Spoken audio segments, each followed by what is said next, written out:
Bonjour à tous et bienvenue dans le bazar de Tsubasa Serradonga. On se retrouve pour la suite de la tier list Captain Tsubasa Rise of New Champions. Alors bien sûr, cette tier list, ça prend en compte les joueurs du jeu de base, sans aucune modification.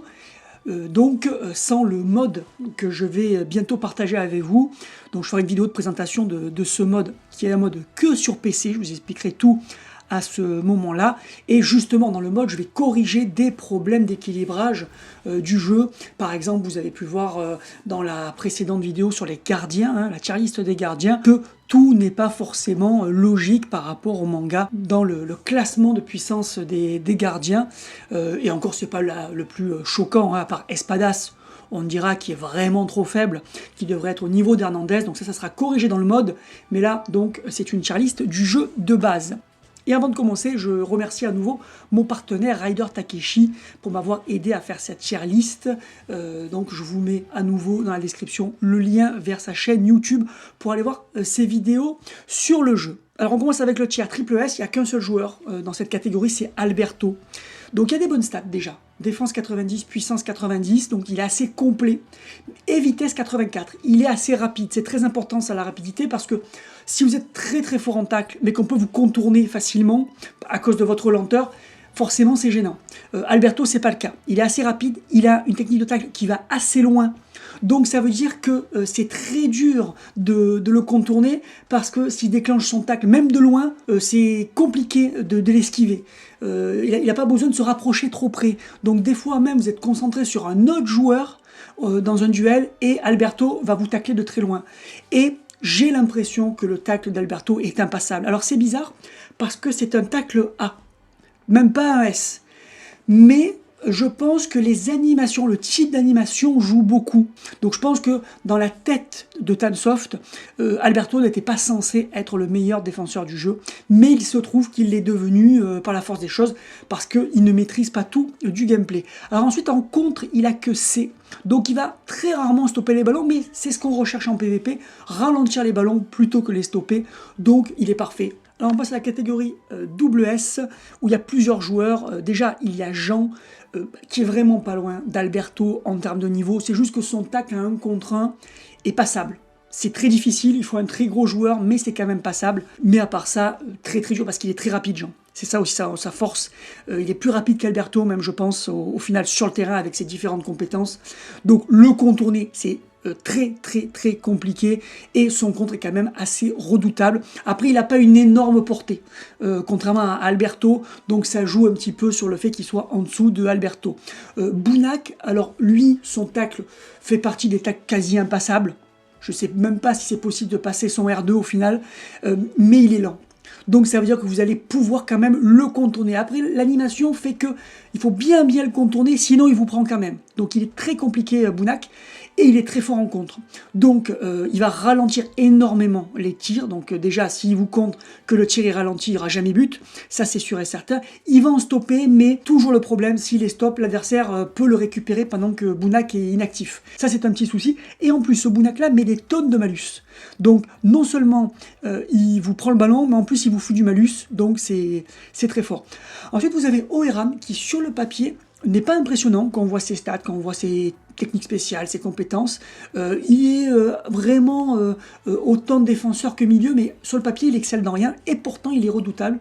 Pareil, à cause de l'animation de sa technique de tacle, qui est hyper rapide et qui est vraiment très longue distance. Donc en général, Oeran va vous prendre le ballon, parce que vous y attendez pas en fait. Vous pensez qu'il est encore loin, ou il n'est pas vraiment dans le champ d'action, donc vous vous concentrez sur un autre défenseur, et d'un coup, il va surgir et vous prendre la balle, vous n'avez pas eu le temps de réagir.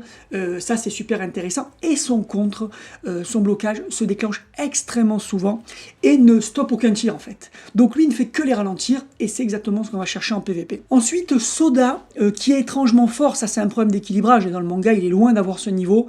Alors pareil, sur le papier, rien de très impressionnant, c'est un bon défenseur mais pas un monstre, et pourtant son tacle rasoir est monstrueux. Si vous jouez beaucoup au jeu, vous savez que c'est un des meilleurs tacles à mettre sur un défenseur créé. Voilà, c'est redoutable, c'est très compliqué de le passer en 1 contre 1. Alors en plus, Soda devient beaucoup plus fort quand il est au marquage. Donc quand vous faites le mode nouveau héros, s'il y a un attaquant adverse qui vous gêne, que ce soit Rucciano, Schneider, Crawford, parce que dès qu'il tire, il marque, mettez Soda au marquage individuel. Donc vous déplacez Soda pour le mettre dans la zone de ce joueur-là, vous mettez le marquage individuel, parce qu'à partir du moment où Soda est en marquage individuel, il fout du malus au joueur, et lui en plus, ça le rend plus fort. Et comme il est très bon en tacle, il va toujours être collé à ce joueur-là, il va généralement en plus l'empêcher de tirer. Donc c'est un très très bon défenseur, et si vous êtes en PVP, pareil, hein, pensez à mettre Soda au marquage individuel d'un des attaquants adverses. Et dernier, Pierre, qui peut jouer défenseur, hein, il a le multi-rôle, Pierre, et qui est moins fort défensivement que les autres, bien que son tacle soit très très très fort, attention, hein.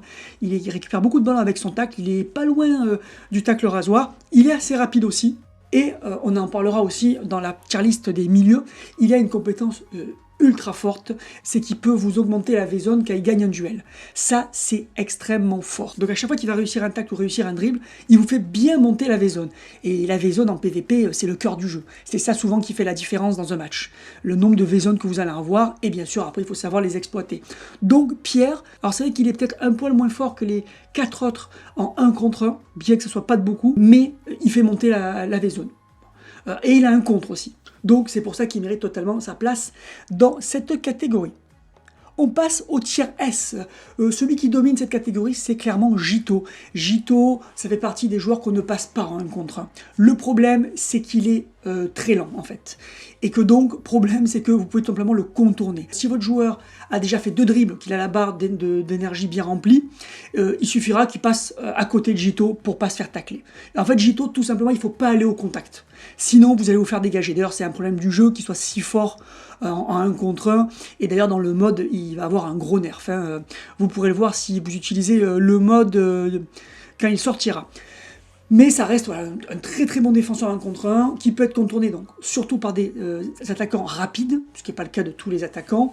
Et son contre, je trouve qu'il se déclenche trop peu. C'est déjà un premier problème. Et quand il va se déclencher, il va assez souvent stopper le tir. Et donc le ballon va être récupéré par l'adversaire pendant que Jito se relève. Donc un très très bon défenseur, mais tout ça fait qu'il est derrière les autres. Robson, qui a des super notes. Ça, c'est très impressionnant, les notes qu'ils ont données à Robson, parmi les meilleurs du jeu. En revanche, ils lui ont mis des techniques spéciales assez faibles. Donc, il est correct quand même en tacle, même si c'est pas un des meilleurs, c'est pas du tout un des top 10 en tacle du jeu. Il est très bon en contre, son contre se déclenche assez souvent, et surtout, il met des tonnes de debuffs. Donc, c'est vraiment son point fort, les debuffs, c'est intéressant. Ensuite, dans cette catégorie, Matsuyama. Alors il n'a pas de contre, ça c'est dommage parce qu'il ne peut pas ralentir les tirs. En revanche, son tacle de l'aigle est redoutable. Pareil, en 1 contre 1, c'est très très compliqué de le passer. Donc meilleur en tacle que Robson, ça c'est clair, mais il n'a pas de contre. C'est un petit peu gênant. Après, offensivement, oui, meilleur que la plupart des défenseurs, mais pas non plus assez fort pour qu'on puisse lancer une contre-attaque avec lui. Mieux vaut la passer à un autre joueur immédiatement.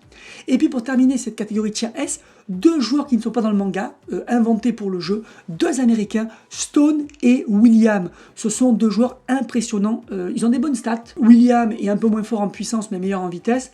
Mais après, ils ont des très bonnes compétences. Ils en ont beaucoup, surtout des compétences. 6 compétences pour Stone, 5 compétences pour William. C'est extrêmement rare chez les joueurs non-stars du jeu, et ils ont tous les 2 un tacle avec puissance S. Donc ce sont vraiment 2 défenseurs redoutables, et en plus de ça, l'animation de leur tacle fait qu'elle est quasiment impassable de face. Donc si vous foncez sur Stone et William, 8 fois sur 10, 9 fois sur 10, vous allez perdre le ballon. Il va falloir les contourner, mais ils sont pas lents non plus. Hein. Ils n'ont pas des grosses stats de vitesse, mais par leurs compétences, c'est pas des tanks comme Jito. Donc voilà, il fallait quand même le préciser dans cette tier list que si vous faites une équipe, vous pouvez intégrer Stone et William qui restent des références. Vous avez pu le voir dans toutes les séries de vidéos que j'ai pu faire sur le jeu, que ça soit la Ligue des Champions, les JO ou la Coupe du Monde des clubs, où ils ont été toujours redoutables. En tier A, là on descend vraiment d'un cran avec Dirk Galvan. Hein, ce sont un peu des sosies, des joueurs qui sont assez bons en tacle, assez bons en contre, n'excellent dans rien. On peut les passer en 1 contre 1, mais pas facilement. Il faut quand même savoir bien jouer. Si vous êtes un joueur moyen, le tacle de Galvan vous arrêtera à tous les coups. Maintenant, si vous maîtrisez bien le jeu, que vous avez créé un bon perso avec un bon dribble, vous allez passer du Dirk et du Galvan. Après, Ishizaki, très intéressant, car c'est le joueur avec le blocage qui se déclenche le plus souvent. En fait, celui qui a la plus grande zone. Et c'est vrai que c'est pas mal pour ralentir les ballons. Son défaut, c'est qu'il est facile à dribbler. En tacle, il est vraiment faible par rapport à ce qu'on a vu. Mais ça peut être intéressant de l'avoir dans l'axe juste pour ralentir tous les tirs. Ça, c'est très bien. Et les Tachibana qui sont dans le même style, c'est-à-dire leur contre se déclenche très souvent, mais ils sont mauvais en tacle. Le problème des Tachibana, c'est qu'il faut les deux. Donc ça vous oblige à mettre deux joueurs qui sont pas très bons en tacle, mais en même temps, ça vous fait deux joueurs qui peuvent déclencher facilement leur contre. Donc si vous mettez les deux Tachibana dans l'axe de la défense, vous allez ralentir beaucoup de tirs. Alors avant, c'était cheaté le contre des Tachibana. Il déviait quasiment tous les tirs, même les plus puissants tirs du jeu. Heureusement, il y a eu un gros nerf depuis. Maintenant, c'est plus raisonnable. Moi, je déconseille de mettre les Tachibana en défense parce qu'ils sont trop faibles en dribble.